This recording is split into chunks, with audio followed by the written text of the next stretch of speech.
안녕하세요. 벌써 9월 네 번째 주에 접어들고 있습니다. 여러분 잘 지내고 있는 거죠? 자, 오늘 열심히 한번 공부해 보도록 합시다. 화이팅!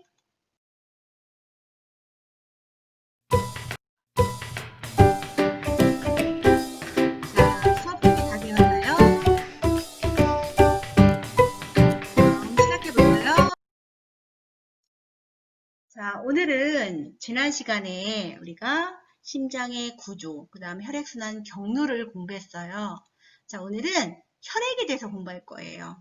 여러분, 피, 교과서 172에서 174쪽을 공부해 보도록 하겠습니다.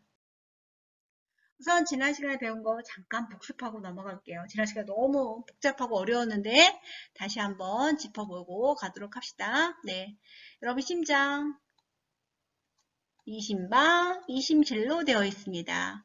심방은 정맥으로 연결되어 있고 심실은 동맥으로 연결되어 있다고 했습니다. 자, 심실에서 시작해 볼게요. 자, 자심실에서 네, 피가 나가죠. 온몸으로 나가요. 온몸, 대동맥으로 나가서 온몸에서 물질 교환하고 대정맥을 통해서 우심방, 우심실로 들어와서 이제 폐로 가죠. 폐동맥을 통해서 폐로 갑니다. 폐에서 산소, 이산탄소가 교환이 일어나고 다시 폐정맥을 통해서 자심방, 좌심실 이런 식으로 우리가 혈액이 순환합니다. 이때 우심실에서 시작해서 우심실, 그 다음에 폐동맥, 폐정맥, 좌심방까지 우심실에서 좌심방까지를 우리는 폐순환이라고 했습니다. 그 다음 좌심실부터 대동맥, 온몸, 대정맥, 우심방까지 우리는 이 경로를 온몸순환이라고 했어요.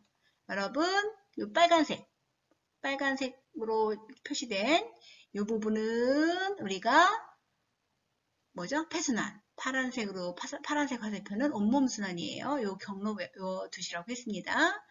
그 다음 폐를 지난 피는 폐에서 산소를 붙이고 이산화탄소를 우리가 내보내잖아요. 그래서 폐를 지난 피는 산소가 많은 피예요. 폐정맥, 좌심방, 좌심실, 네, 그 다음 대동맥까지 온몸으로 가기 전까지는 산소가 많은 피입니다. 자, 산소를 붙여서 네, 조직세포에 주고 그 결과물인 이산화탄소를 받아서 다시 심장으로 들어오게 되는 거죠. 그래서 온몸을 지난 피는 이산화탄소가 많아요. 그래서 대정맥을 통해서 우심방, 우심실, 네, 폐, 동맥까지가 바로 여러분 네, 이산화탄소가 많은 피. 여기는 산소가 많은 피. 꼭 알아주시기 바랍니다. 네, 폐순환과 체순환 경로, 그 다음 산소가 많은 혈액, 이산화탄소가 많은 혈액, 그 다음 심방과 심실이 어디에 연결되어 있는지 알아주시라고 했어요. 그 다음 하나만 더 할까요? 네, 심방과 심실 사이, 그 다음 심실과 동맥 사이, 그리고 정맥에는 뭐가 있다고 했죠? 판막이 있어서 피의 역류를 네, 막아준다고 했어요. 그러면 이제 오늘은 혈액의 구성과 특징에 대해서 알아보도록 합시다. 네, 교과서 172쪽 혈액 관찰하기 탐구 활동을 보도록 하겠습니다. 자, 우선 실험 과정을 한번 살펴볼게요. 혈액을 한 방울 받침 유리에 이렇게 떨어뜨립니다. 그리고 덮개 유리를 받침 유리에 이렇게 비스듬히 대고 한 방향으로 이렇게 밀어서 네, 얇게 편 다음 바릅니다. 자, 이때 여러분 한 방향으로 왜 밀어서 혈액을 얇게 펼까요? 네, 지금 혈액 속에는 적혈구가 많아요. 그러니까 적혈구가 많으면 어떨까요? 겹쳐 있으면 잘 관찰이 안 되겠죠? 그래서 혈구를 한 겹으로 이렇게 펼치기 위해서 한 방향으로 밀어주는 것입니다. 책에다 써놓도록 하세요. 그 다음 혈액 위에 에탄올을 한 방울 떨어뜨려요. 그리고 기다렸다가 김사액으로 염색을 합니다. 자, 이때 에탄올을 떨어뜨린 이유는 혈구를 살아있는 상태에 가까운 모습으로 고정하기 위한 것입니다. 그 다음 염색한 받침유리를 흐르는 물에 씻어서 김사액을 제거하고 현미경으로 우리가 관찰하는 것입니다. 이때 우리가 혈액을 관찰할 때 염색약으로 우리 뭘 쓰죠? 김사액을 씁니다. 이 김사액은 세포의 핵을 보라색으로 염색하는 용액이에요. 그래서 김사액으로 염색을 했을 때 보라색 부분이 바로 뭐가 되는 거죠? 네, 핵이 되는 것입니다. 이러한 방법으로 우리는 혈액을 관찰할 거예요. 코로나 상황이 아니었다면 아마 이거를 실험으로 했을 텐데 좀 아쉽네요, 여러분. 그래서 혈액을 관찰을 합니다. 네, 성인의 혈액은 약 5리터 정도가 된대요. 여러분 몸무게의 약 6에서 7%를 차지한다고 합니다. 자, 현미경으로 관찰한 혈구의 모습입니다. 잘 보도록 하세요. 네, 이때 요 동글동글한 원반 모양의 요런 혈구를 볼 수 있는데 우리는 이러한 혈구를 적혈구라고 해요. 그 다음 여기 보라색 보이죠? 네, 보라색으로 이렇게 염색된 이 부분을 볼 수 있는데 아까 김사액으로 염색했을 때 보라색으로 염색된 부분이 뭐라고 했죠, 여러분? 네, 핵이라고 했어요. 그래서 이 핵이 있는 이 혈구가 바로 우리 백혈구가 되겠습니다. 그 다음 적혈구, 백혈구는 아마 볼 수 있을 거고요. 네, 이때 2번 볼까요? 우리 정리하기 2번. 주로 관찰되는 혈구. 주로 뭐가 관찰돼요? 네, 적혈구가 관찰되죠. 적혈구는 둥근 원 모양, 원반형 모양이고 이렇게 가운데하고 바깥쪽이 이렇게 바깥쪽과 가운데에 이런 진하기가 다르면 되게 많아요. 이 혈구 중에서 가장 많은 수를 차지하는 게 바로 적혈구입니다. 그 다음 3번 금사액으로 염색 바로 이 혈구의 특징은 어때요? 백혈구죠? 적혈구보다는 작아요. 크기가 작지만 혈구 안에 보라색으로 이 염색된 부분이 있는데 이 부분이 바로 뭐다? 백혈구의 핵이 되겠습니다. 자, 여러분 현미경 관찰하면 정말 이런 모습이 보여요.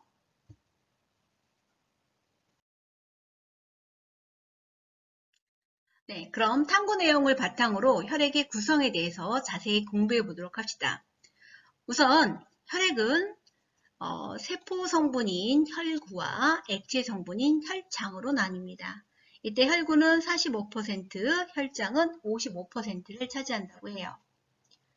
이거는 혈액의 성분 모습이고요. 구성 성분 모습이고요. 자, 이때 혈구는 모양과 기능에 따라서 적혈구, 백혈구, 혈수판으로 나뉜다고 해요. 그리고 혈장은 액체 성분이고요. 대부분 물로 구성되어 있다고 해요. 자, 요거 그림을 좀 더 혈구 그림을 자세히 보도록 하겠습니다. 이때 여기에 가장 많이 보이는 요 둥근 원반형, 오목한 둥근, 가운데가 오목한 둥근 원반형의 모습을 하고 있는 게 뭐라고 했죠, 여러분? 네, 적혈구가 되겠습니다. 그 다음 김사액에 의해서 이렇게 보라색으로 변한 부분이 핵인데요.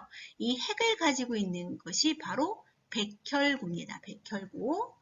그 다음 여러분 크기가 작아요. 크기가 작고 불규칙해서 잘 보이진 않지만 이렇게 관찰이 잘 안 되는 혈소판, 네, 작고 일정하지 않아서 관찰이 잘 안 되는 혈소판을 볼 수 있고요. 그리고 바탕이 바로 액체인 혈장이 되는 것입니다.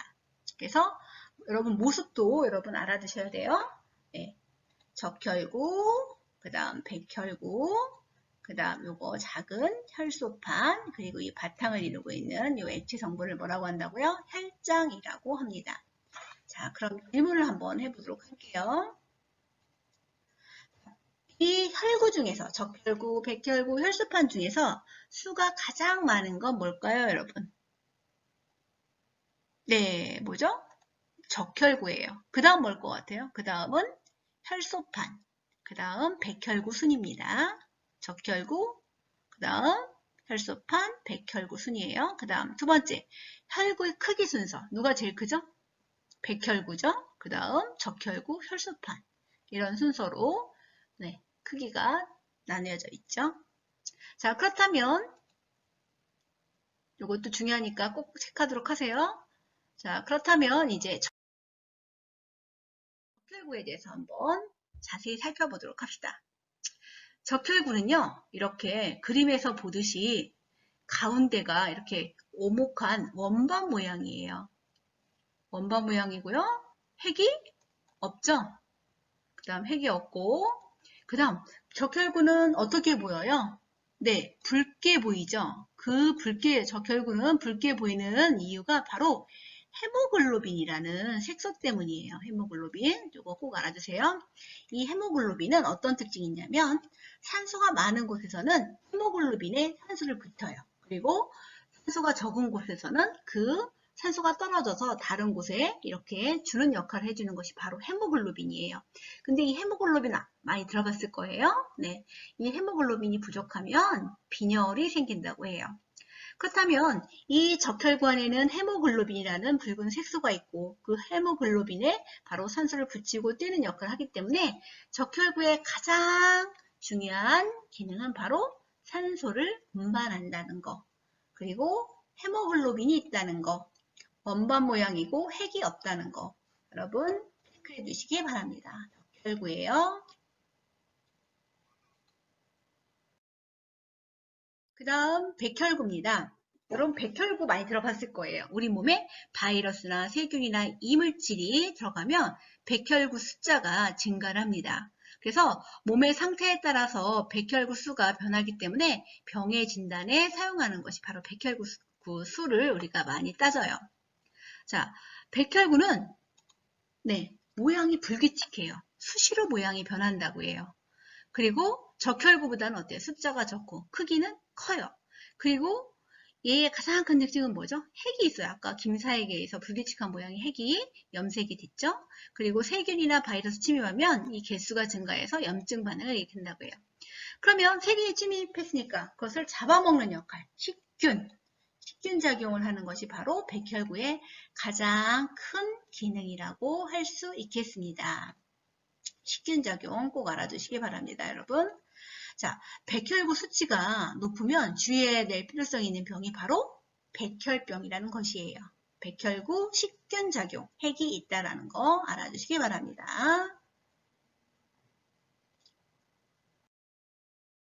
그 다음 혈소판입니다. 혈구 중 크기가 가장 작고 모양도 일정하지 않아요. 그리고 핵도 없습니다. 유일하게 핵이 있는 것은 백혈구예요. 자, 그래서 모양도 불규칙하고 크기도 작고 핵도 없습니다. 근데 이 혈소판의 가장 큰 작용은 바로 혈액을 응고시키는 거예요. 혈액을 멈추게 하는 건데 그럼 혈소판이 부족하면 어떻게 될까? 혈액이 안 멈춰. 지혈이 안 되겠죠. 그죠? 네. 그래서 혈액 응고 작용이 바로 혈소판의 가장 큰 기능이라는 거 알아주시기 바랍니다. 그 다음 액체 성분인 혈장입니다. 혈장은 주로 대부분 물로 구성되어 있다고 했어요. 그리고 우리가 영양소, 이산화탄소, 노폐물, 영양소, 이산화탄소, 노폐물을 운반해요. 그럼 산소는 누가 운반하죠? 네, 아까 배웠죠? 산소는 적혈구가 운반하고 이산화탄소와 노폐물과 영양소는 액체 성분인 혈장이 운반을 하는 것이에요. 나중에 한번 다시 할 거예요, 공부. 자, 그 다음 혈장은 주로 물로 되어 있기 때문에 어떨까요? 물은 온도가 쉽게 변하지 않아요. 그래서 체온을 일정하게 유지할 수 있어서 체온을 조절하는 역할도 합니다. 자, 역할, 기능 꼭 알아두도록 하세요. 자, 중요한 내용은 화면을 멈추고 교과서에 정리하시고요. 자, 스스로 점검 173페이지도 한번 풀어봐 주시기 바랍니다.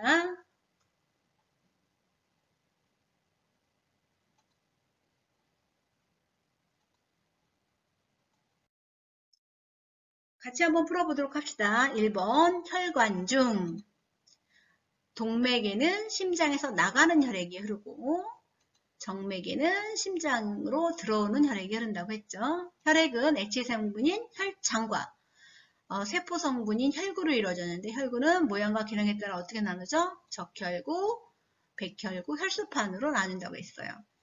이 중에서 핵이 있는 것은 백혈구가 핵이 있다고 했고요. 그 다음 숫자가 제일 많은 것은 뭐랬죠? 적혈구고, 그 다음 이들의 기능은, 적혈구는 산소 운반, 백혈구는 식균작용, 혈소파는 뭐라고 했죠? 혈액응고, 혈장은 노폐물, 이산화탄소, 그 다음 영양소의 운반이라고 했습니다. 꼭 암기해 주시기 바랍니다. 교과서 174쪽을 한번 봐주시기 바랍니다. 여러분, 심장은 온몸으로 혈액을 순환시켜 조직세포로 산소가 운반되도록 한다고 했습니다. 그렇다면 만약에 심장 박동이 멈추면 어떻게 될까요?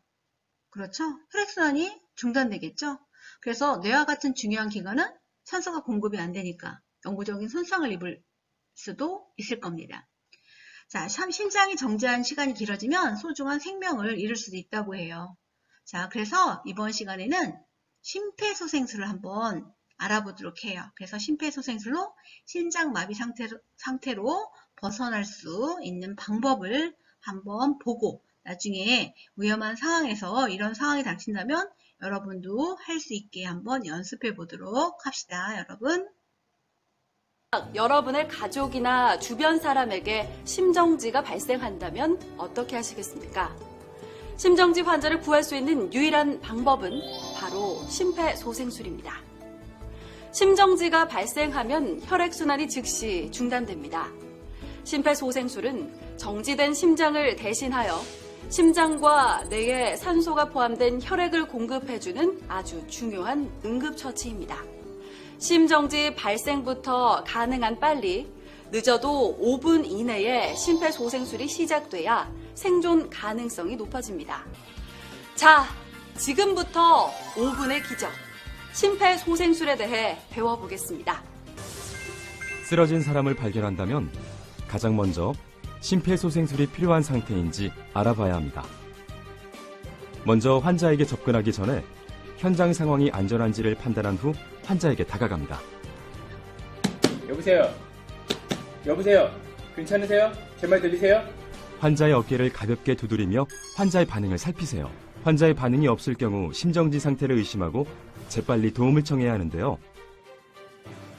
거기 안경 쓴 남자분 빨리 119에 신고해주세요. 그리고 청바지 입은 여자분 심장 충격기 가져다 주세요. 신속하게 119에 신고하고 심장 충격기를 요청한 후 환자의 호흡을 체크합니다. 직접 119에 신고한 뒤 응급의료전화상담원의 안내에 따릅니다. 119입니다. 무엇을 도와드릴까요? 저희 아버지가 갑자기 쓰러지셨어요. 도와주세요. 환자 발생한 위치가 어디입니까? 한국동 대한아파트 101동 1004호입니다. 의식이 있습니까? 아니요, 깨워도 반응이 없어요. 숨을 쉬지 않는 것 같아요. 환자는 지금 심정지 상태로 판단됩니다. 구급차를 보냈으니 안심하시고 스피커폰으로 바꾼 뒤 안내에 따라 심폐소생술을 해주세요.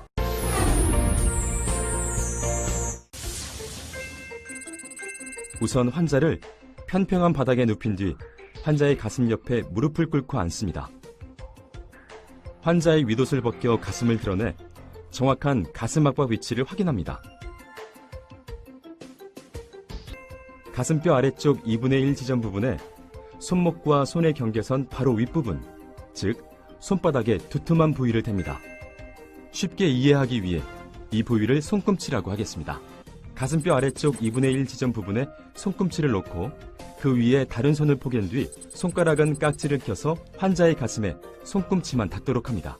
그리고 팔꿈치를 곧게 펴 어깨와 팔꿈치, 손꿈치가 수직이 되게 합니다. 환자의 가슴을 약 5cm 깊이로 수직으로 누릅니다. 최대 6cm를 넘지 않도록 합니다. 압박 후에는 가슴이 원래의 위치로 올라오도록 힘을 완전히 빼줘야 합니다. 이렇게 분당 100에서 120회의 속도로 30회 반복합니다. 지금까지 여러분이 배운 가슴 압박 소생술만으로도 생존율이 2배 이상 증가되며 심장 충격기를 사용할 경우 4배까지 생존율이 증가될 수 있습니다. 심장 충격기는 심정지 환자에게 붙여놓으면 환자의 심장 상태를 자동으로 분석하고 필요에 따라 전기 충격을 줘서 심장을 다시 뛰게 하는 의료기기입니다. 지금부터 심장 충격기 사용 방법을 조금 더 자세히 안내해 드리겠습니다. 함께 보시죠.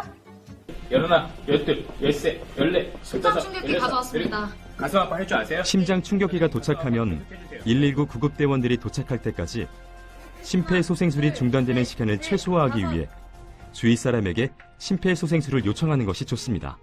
가져온 심장 충격기의 덮개를 열고 기계의 전원을 켭니다. 기계에 따라서 덮개를 열면 자동으로 전원이 켜지는 것도 있습니다. 전원을 켠 후에는 기계의 음성 지시에 따르면 됩니다. 패드를 부착하세요. 패드에 붙일 위치가 그려져 있습니다.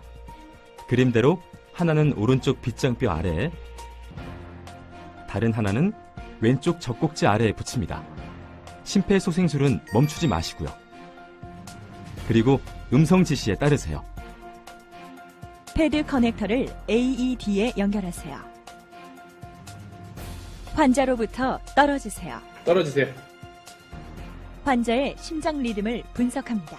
제세동 필요합니다. 이때는 심폐소생술을 하는 사람은 물론이고 주위 사람들까지 모두 환자에게서 떨어지도록 해야 합니다. 분석이 끝나면 자동으로 충전이 됩니다. 충전 중. 이 시간 동안에도 심폐소생술을 멈추지 마세요. 환자로부터 떨어지세요. 깜빡이는 제세동 버튼을 누르세요. 환자와 접촉한 사람이 없는 것을 다시 한번 확인한 뒤에 제세동 버튼을 누르고요. 제세동이 실시되고 나면 즉시 심폐소생술을 다시 시작하세요. 만약 심폐소생술을 하는 사람이 힘들어한다면 교대로 번갈아 가면서 실시해 심폐소생술이 중단되지 않도록 해야 합니다. 심장 충격기가 재작동되는 2분마다 심폐소생술을 번갈아 가면서 진행하는 것이 가장 좋습니다. 구급대원이 올 때까지 멈추지 말고 반복합니다. 1분 1초가 중요한 순간 용기 있는 당신의 행동이 그들의 생명을 구할 수 있다는 것 꼭 명심하시고 어떤 상황이 닥친다고 해도 절대 자신을 의심하지 마세요. 자, 다음 시간에는 이제 순환은 여러분 이번 시간으로 끝났습니다. 다음 시간에는 호흡에 대해서 공부해 보도록 하겠습니다. 교과서 176부터 179쪽까지 공부하겠습니다. 자, 강의 끝나고요. 노트 필기 꼭 하도록 하세요. 네, 여러분 고생 많으셨습니다. 다음 시간에 만나요.